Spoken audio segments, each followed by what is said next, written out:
everyone, it is Jazz here. Today we are doing an extremely belated March wrap up. I intended to get this out much earlier in April after a little bit of a hiatus because I took a hiatus so I could finish some school and work projects and whatnot. And then there was a leak in my kitchen and the whole kitchen, including the sink, got ripped out, and there were industrial fans and it didn't want to film with the industrial fans going on. It wasn't that loud, but just in case I didn't. So I just waited until they had at least exited my house. And here we are. But we are finally here with the wrap up and the recommendations. Let's go down the line of what I read. First up was Between Us by Mahari McFarlane. This was a 3-star read. Then Fruits Basket, Volume 2, the Collector's Edition. This was, of course, a 5-star read. You know I love me some Fruits Basket. Up next was The Swaddling Curse by Sophie Bounds. This was also 5 stars. And then Looking for Alaska by John Green, 5 stars. Then I completed Just Like You out of my own library by Nick Hornby. This was a 3-star read. Insomnia by Stephen King. This was a 3.25 star read. And last but not least, it was Volume 3 of Fruits Basket in the Collector's Edition.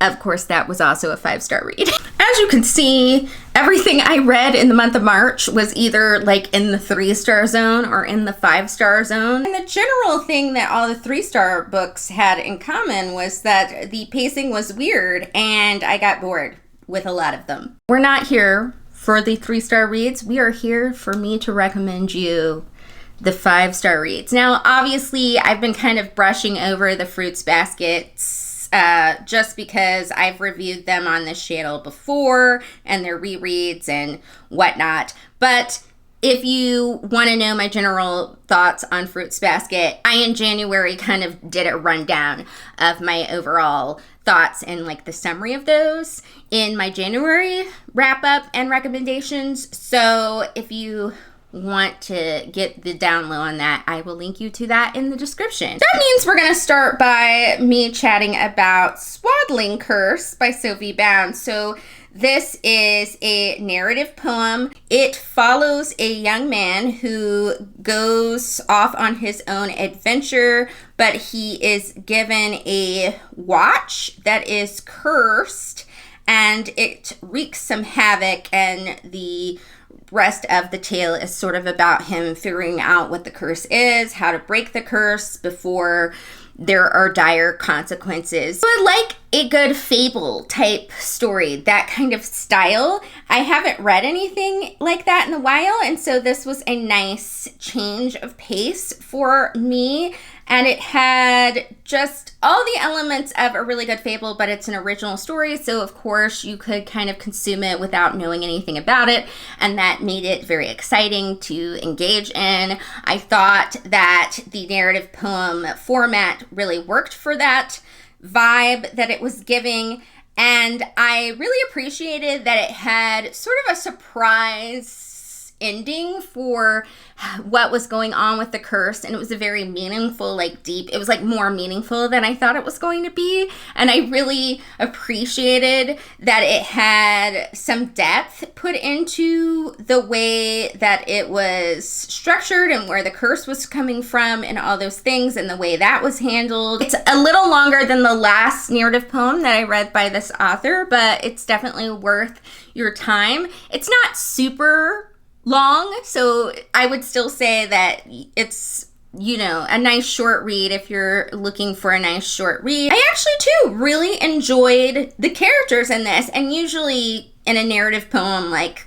character isn't what you're specifically looking for. You're looking for more of the tale and the plot of it and just the actual writing style of it.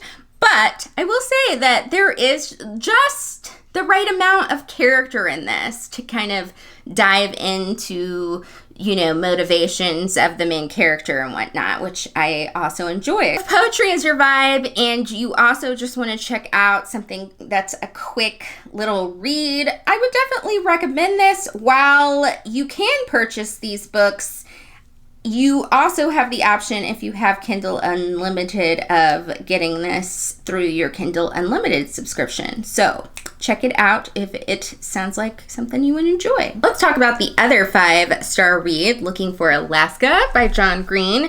So Looking for Alaska follows a young man named Miles who has decided that he needs a fresh start, and that, you know, like, his life in his town and at his school is lackluster. And so he decides to go to boarding school, and he ends up making new friendships. One of the friendships being with a young woman that is somewhat mysterious named Alaska. And so it follows his relationships with these new friends and also trying to sort of understand Alaska and what's going on in her life. I know John Green books aren't maybe for everyone, but I have always really enjoyed a John Green book when I picked it up, with the exception of An Abundance of Catherine's. I read a few pages of that and was like, nope. But everything else that I've tried, I've really enjoyed. This one is no different. It may be probably my favorite John Green. I particularly like the characters, and I just think that I actually really like the events.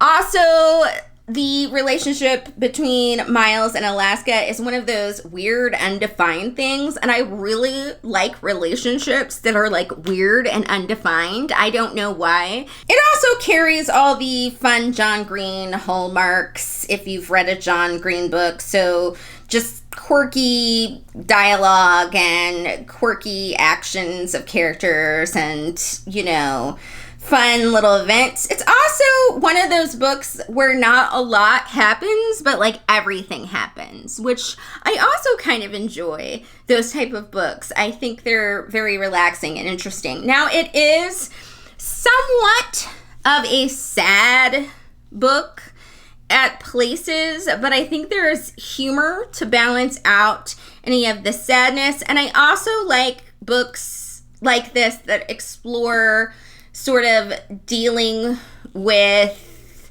grief and what that means, but also confronting questions that may never be answered and how we cope with that. There are so many moments in life where you are confronted with questions that you will never have an answer to.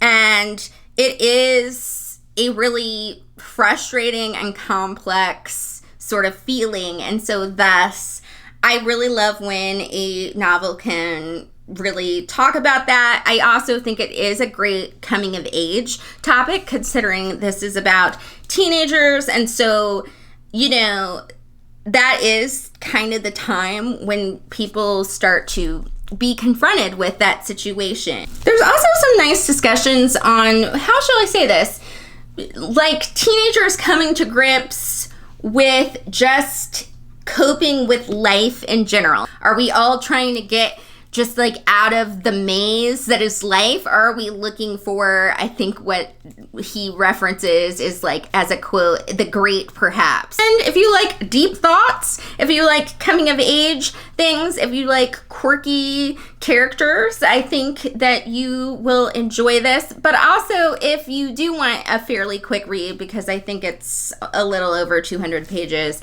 it will serve that as well. The only reason I didn't read it quickly is because I read a lot of books at the same time. But I think that if you're only reading one book at a time, you will be able to complete this fairly quickly. This is a young adult book, but I would probably recommend it for like the older side of young adult, just because of some of the themes in the book. Those were my star ratings and my recommendations for the month of March. I hope you all enjoyed this video, and if you feel like it, drop me a comment, like this video, helps with the algorithm of YouTube. So if you want to do that, do that. And that is all for today, my fabulous people. I will see you all later. Bye.